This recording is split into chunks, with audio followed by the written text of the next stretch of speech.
Bismillahirrahmanirrahim. Assalamualaikum warahmatullahi wabarakatuh. Perkenalkan, nama saya Subhan Hidayat dengan NIM F1BN21090 dari jurusan Teknik Elektro.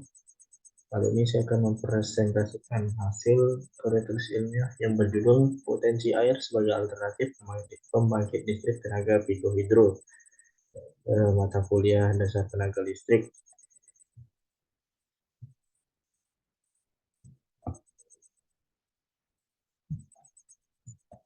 Di sini ada 5 materi yang akan saya sampaikan, yaitu yang pertama pendahuluan yang berisi latar belakang, rumusan masalah dan tujuan.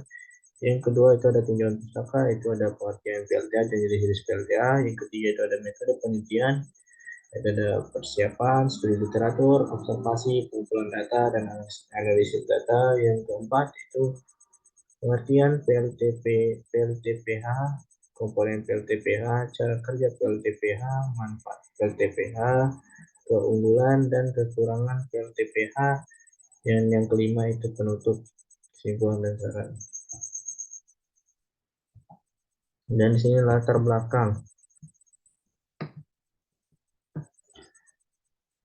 Air merupakan potensi sumber energi yang besar karena pada air tersimpan energi potensial pada air jatuh dan energi kinetik pada air yang mengalir. Tenaga air atau hydropower adalah energi yang diperoleh dari air yang mengalir. Energi yang dimiliki air dapat dimanfaatkan dan digunakan dalam wujud energi mekanis. Untuk selanjutnya diubah menjadi energi listrik. Pemanfaatan energi air banyak dilakukan dengan menggunakan kincir air atau turbin air yang memanfaatkan adanya suatu air terjun atau aliran air di sungai. Keterbatasan jumlah pembangkit ternyata tidak dapat mengimbangi pertumbuhan industri maupun tingkat sosial ekonomi masyarakat.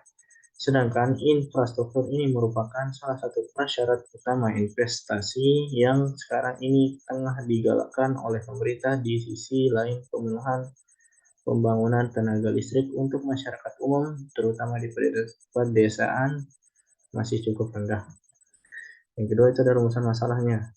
Yang pertama itu ada apa itu pengertian pembangkit listrik tenaga mikrohidro, apa saja komponennya, kemudian bagaimana cara kerja pembangkit listrik tenaga mikrohidro, bagaimana manfaat pembangkit listrik tenaga mikrohidro, apa saja keunggulan dan kekurangan dari pembangkit listrik tenaga mikrohidro.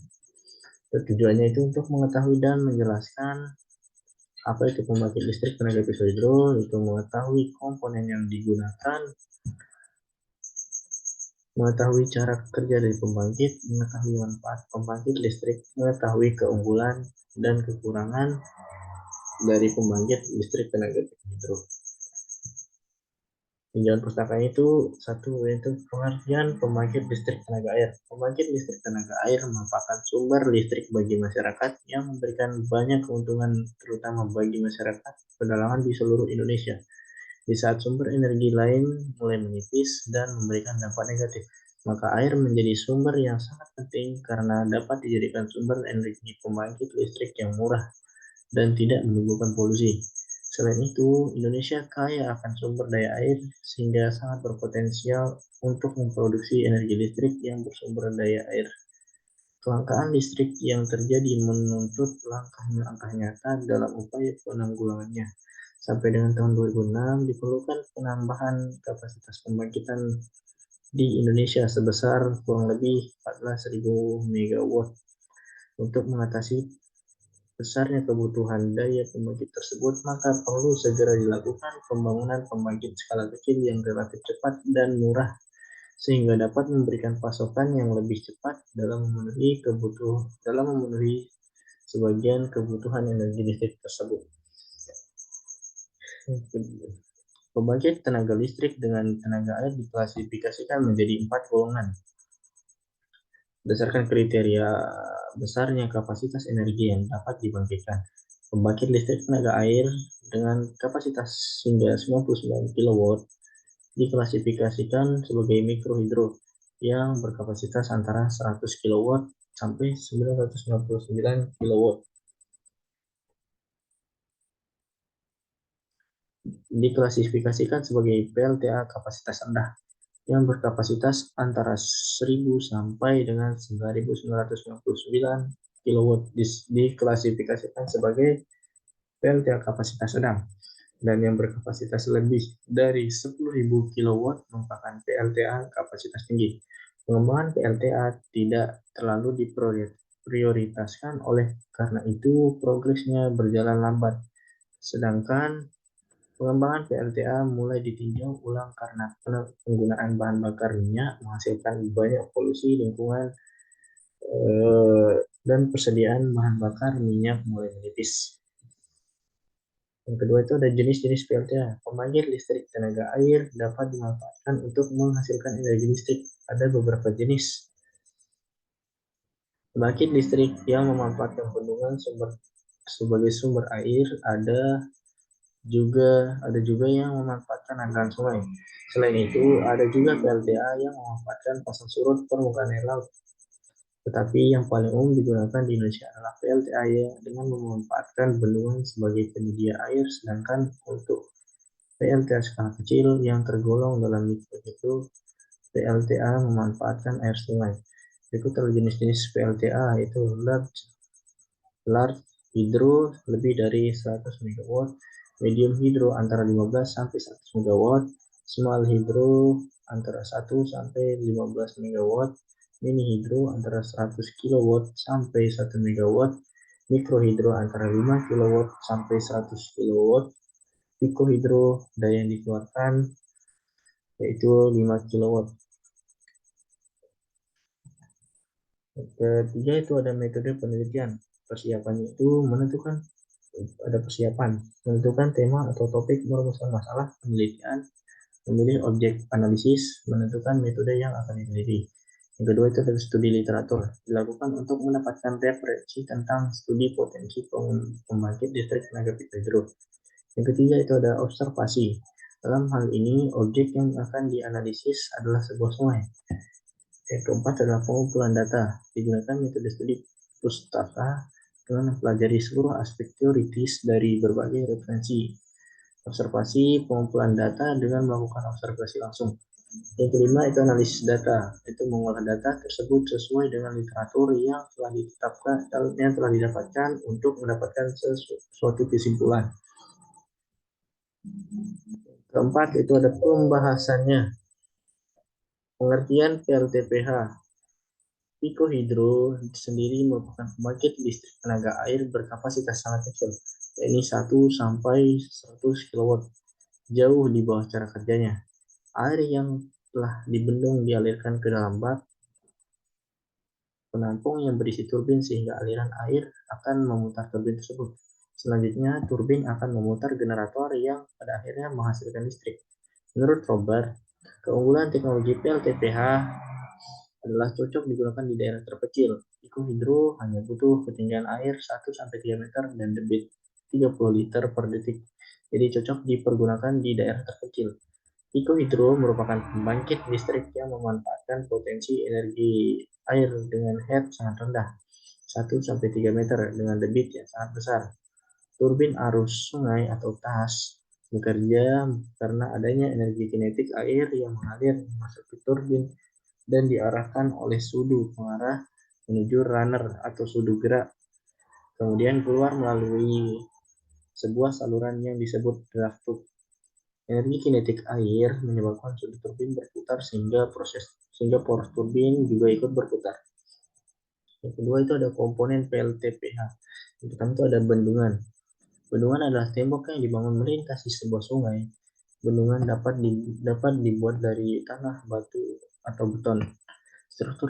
Struktur ini menghambat aliran sungai, sehingga menciptakan danau buatan yang dinamakan waduk.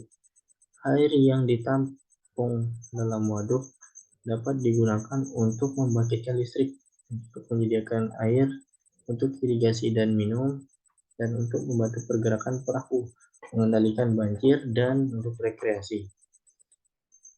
Beberapa bendungan dibangun dengan tujuan untuk memenuhi fungsi lebih dari satu hal. Lebih dari 47.000 bendungan besar lebih tinggi dari 15 meter telah dibangun di seluruh dunia. China, Amerika Serikat, dan India memiliki sebagian besar dari bendungan ini. Bendungan terbesar di dunia memiliki tinggi lebih dari 250 meter atau lebih tinggi dari 60 lantai gedung dan dengan lebar hingga beberapa kilometer. Biaya pembangunannya mencapai triliunan dolar dan membutuhkan lebih dari 10 tahun untuk dibangun. Yang kedua itu ada tangki pendatar. Tangki pendatar adalah tangki besar yang diletakkan di ujung terowongan tekan. Fungsinya itu untuk mengatasi water hammer atau pukulan air pada pipa pesat dan terowongan tekan akibat dari debit air pada turbin tiba-tiba berubah. Untuk PLTA dengan waduk yang besar dan jarak yang tidak terlalu jauh dari sentral, maka tidak diperlukan tangki pendatar karena waduk itu sendiri yang dapat dijadikan pelepas tekanan air. Yang ketiga itu intake tower. Bangunan ambil air atau yang lebih dikenal dengan water intake adalah bangunan yang digunakan untuk mengambil air dari waduk atau dari sungai langsung. Bedanya apabila air diambil dari sungai, maka letak intake tower harus dibangun dekat dengan bendungan dengan memilih dasar sungai yang stabil dan tempat yang aman terhadap banjir. Sedangkan untuk pengambilan air dari waduk, maka intake tower harus diletakkan pada daerah yang memiliki elevasi cukup dalam, sehingga memungkinkan pengambil air dari elevasi permukaan air terendah sekalipun. D. Ada pipa penstock. Pipa pesat lebih dikenal dengan penstock. Penstock adalah saluran yang menghubungkan sumber air dengan turbin. Bahan yang dipilih untuk membuat pipa ini sesuai dengan kondisi di mana pipa tersebut akan dipasang. Akan tetapi pada umumnya bahan yang digunakan adalah baja. Yang kelima itu ada turbin. Turbin adalah peralatan yang digunakan di PLTA untuk mengubah energi kinetik yang dimiliki air menjadi energi mekanik yang digunakan untuk memutar generator. Poros turbin dihubungkan dengan rotor dari generator. Ada yang menggunakan hubungan langsung atau satu poros. Ada juga yang menggunakan roda gigi untuk menghubungkan turbin dengan generator. Yang keenam itu ada generator atau generator. Generator adalah alat yang berfungsi untuk mengubah energi mekanik menjadi energi listrik, sama seperti turbin. Generator juga dapat digolongkan berdasarkan porosnya, yaitu generator dengan poros vertikal dan dengan poros horizontal. Penggunaan poros turbin vertikal biasanya untuk generator dengan daya kecil dan putaran rendah, sedangkan poros horizontal untuk atau mendatar untuk generator berputaran tinggi dan berdaya tinggi. Generator tidak dapat berputar sendiri, oleh karena itu generator memerlukan alat bantu pemutar. Alat bantu tersebut misalnya turbin uap, turbin air, dan mesin diesel. Generator dapat digunakan di PLTA. Generator dengan arus bolak-balik atau AC. Generator AC harus berputar dengan kecepatan konstan. Karena kecepatan berkaitan erat dengan frekuensi. Generator PLTA bekerja dengan generator lain, baik dari unit pembangkit yang sama atau dengan generator lain yang terhubung interkoneksi, sehingga frekuensi generator AC harus tetap. Maka generator AC juga disebut generator sinkron.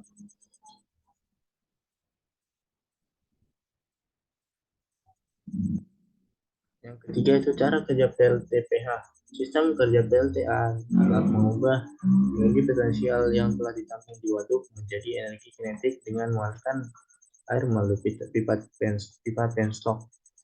Kemudian air yang telah dipercepat tersebut akan digunakan untuk memutar turbin. Turbin yang telah berputar disambung dengan shaft antara turbin dan generator. Sebagai rotor pada generator juga akan putar. Perputaran rotor tersebut akan mengakibatkan perbedaan medan magnet yang akan menghasilkan energi listrik akibat perputaran oleh stator. Pembangkit tenaga listrik juga hidup pada dasarnya memanfaatkan beda ketinggian serta jumlah debit air per detik yang ada pada aliran air irigasi, sungai, atau air terjun. Kemudian energi ini dihubungkan dengan generator listrik yang nantinya akan menghasilkan energi listrik. Yang keempat itu ada manfaat LTPH. Yang pertama itu bagi mahasiswa dapat menerapkan teori yang telah didapatkan selama mengikuti perkuliahan. Yang kedua itu memperluas pengetahuan atau wawasan penulisan khususnya dalam bidang pembangkitan energi listrik. C itu memperoleh pengalaman dalam merancang dan membangun PLTPA. Yang kedua itu bagi lembaga pendidikan, mendorong mahasiswa maupun dosen mengembangkan energi alternatif. B yaitu dapat mendorong gagasan baru dalam membantu mengurangi dampak dari krisis energi global. Yang ketiga itu bagi masyarakat, itu membantu masyarakat dalam menyediakan pasokan energi listrik, membantu mengurangi dampak krisis energi. Kemudian itu ada keunggulan dan kekurangan PLTPH.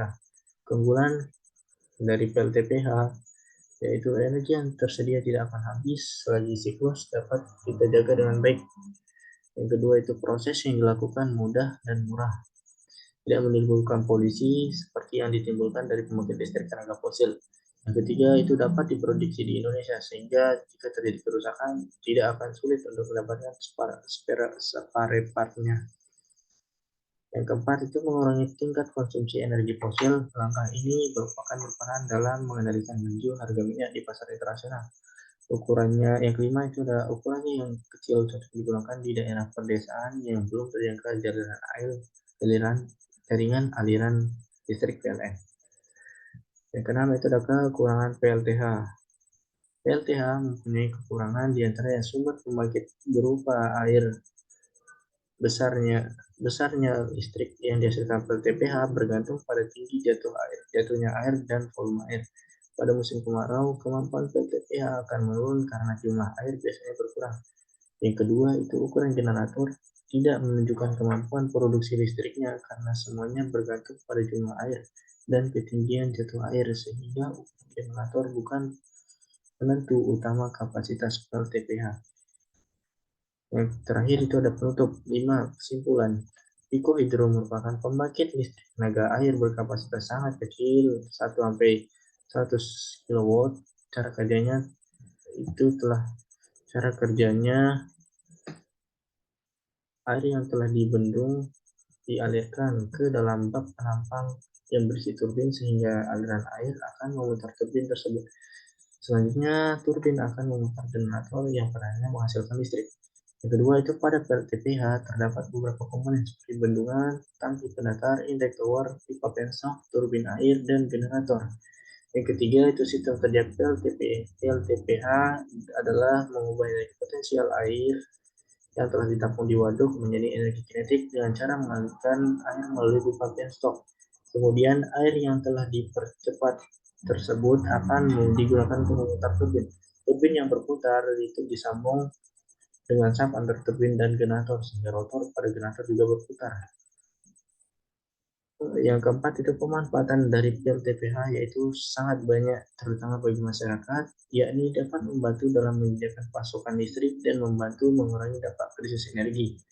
Yang kelima itu terdapat banyak keunggulan dari PLTPH seperti energi yang tidak akan habis. Proses yang dilakukan mudah dan murah, tidak menimbulkan polusi seperti yang ditimbulkan dari pembangkit listrik tenaga fosil. Kekurangan dari PLTPH yaitu sumber pembangkit berupa air, besarnya listrik yang dihasilkan PLTPH bergantung pada tingginya jatuhnya air dan volume air. Pada musim kemarau, kemampuan PLTPH akan menurun karena jumlah air biasanya berkurang. Sekian presentasi dari saya. Kurang lebihnya mohon maaf. Wabillahi taufiq wal hidayah. Wassalamualaikum warahmatullahi wabarakatuh.